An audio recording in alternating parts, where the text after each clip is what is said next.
E se eu te dissesse que uma sala de aula comum conseguiu criar um movimento autoritário em poucos dias, sem violência, sem ameaça direta, sem ninguém perceber o que estava acontecendo?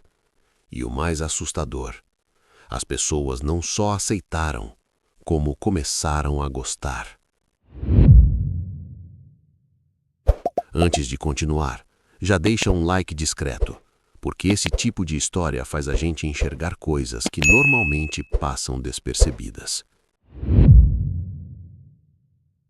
Era final da década de 60, uma escola comum, alunos comuns, um professor tentando responder uma pergunta simples: como foi possível que tantas pessoas seguissem um regime autoritário no passado?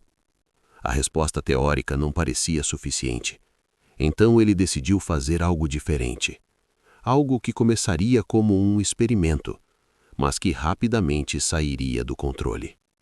No primeiro dia, o professor introduziu uma ideia simples: disciplina. Nada demais.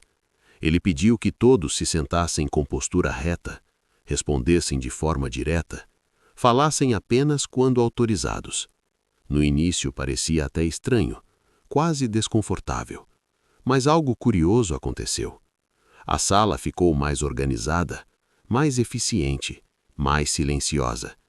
E, estranhamente, os alunos começaram a gostar daquilo. Porque disciplina, por si só, não assusta. Ela dá a sensação de controle, de ordem, de clareza. E quando o caos do mundo lá fora é grande, qualquer estrutura parece conforto.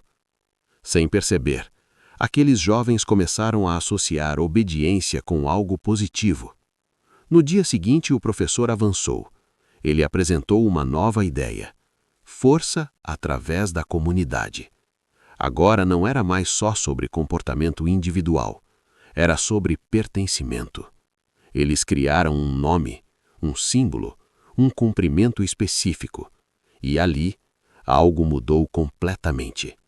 Porque o ser humano tem uma necessidade profunda de fazer parte de algo, de não se sentir sozinho, de ser reconhecido, de ter identidade. E aquele grupo começou a oferecer exatamente isso. Quem fazia parte se sentia especial. Quem estava de fora começava a parecer diferente. Sem que ninguém dissesse explicitamente, uma linha invisível foi criada. De um lado, os que seguiam o movimento. Do outro, os que ainda não faziam parte. E aos poucos, o nós começou a ganhar força. No terceiro dia, o professor foi além. Agora não bastava acreditar, era preciso agir. Os alunos começaram a recrutar outras pessoas, a observar comportamentos, a relatar quem não seguia as regras. Sim, em poucos dias, eles estavam se vigiando. E aqui está o ponto mais assustador. Ninguém foi obrigado. Ninguém foi ameaçado. Eles escolheram participar. E mais do que isso, começaram a defender aquilo. Sem perceber, aqueles estudantes estavam sendo levados por três forças poderosas: a busca por ordem, a necessidade de pertencimento e a facilidade de obedecer quando todos fazem o mesmo. E quando essas três coisas se juntam, o senso crítico começa a desaparecer. Em poucos dias, o movimento já não parecia mais um experimento, parecia real. Os alunos acreditavam que estavam participando de algo maior, algo importante, algo que precisava ser defendido. E o mais impressionante é que eles começaram a agir como se aquilo fosse verdade. Alguns estudantes começaram a questionar, mas rapidamente foram silenciados, não pelo professor, mas pelos próprios colegas. Porque agora, questionar o grupo era quase como trair. E talvez o mais desconfortável dessa história seja isso. Não eram pessoas más. Não eram manipuladas desde sempre. Eram jovens comuns, como você, como qualquer pessoa, que pouco a pouco foram moldados por algo que parecia inofensivo no começo. Mas o que aconteceu depois foi ainda mais perturbador. porque o professor percebeu que aquilo já não era mais um simples experimento e decidiu levar tudo até o limite. Em poucos dias, aquilo já não parecia mais uma simples atividade de sala. Era um movimento, com regras, com identidade, com seguidores fiéis e, o mais perigoso, com pessoas dispostas a defender aquilo a qualquer custo. O professor decidiu dar mais um passo. Ele disse aos alunos que aquilo não era apenas um experimento isolado. Segundo ele, existiam outras escolas participando do mesmo movimento. Um grupo maior, uma organização em crescimento, uma causa real, e que em breve um líder nacional faria um anúncio oficial. E aqui acontece algo fascinante e assustador. Mesmo sem provas, eles acreditaram. Porque quando alguém já está emocionalmente envolvido, a razão deixa de ser prioridade.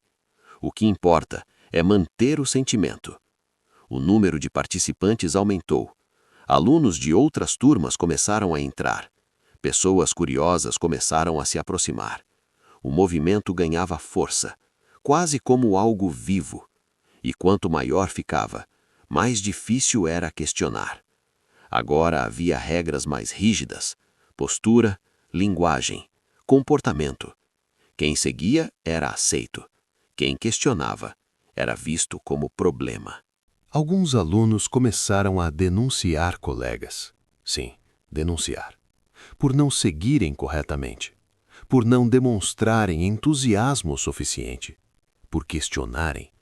E o mais chocante, eles acreditavam que estavam fazendo certo.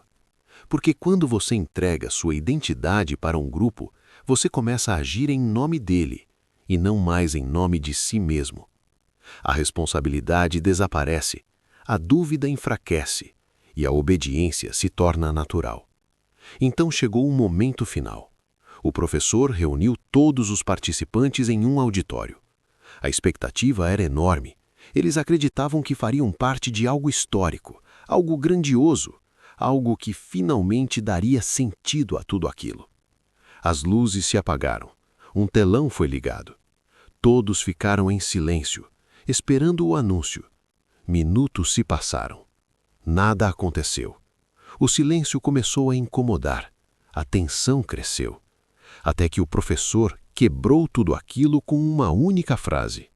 Não existe nenhum movimento. O que veio depois foi pesado. Confusão, vergonha, choque. Alguns alunos ficaram em silêncio, outros não conseguiam acreditar.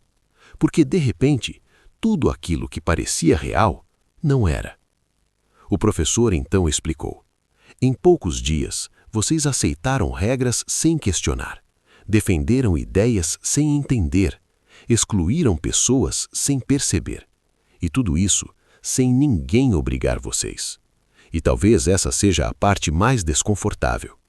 Não foi sobre aquele grupo, foi sobre o comportamento humano, sobre como qualquer pessoa, em certas condições, pode seguir algo sem questionar. Agora para um segundo e pensa. Quantas vezes você já concordou com algo só porque todo mundo ao seu redor concordava?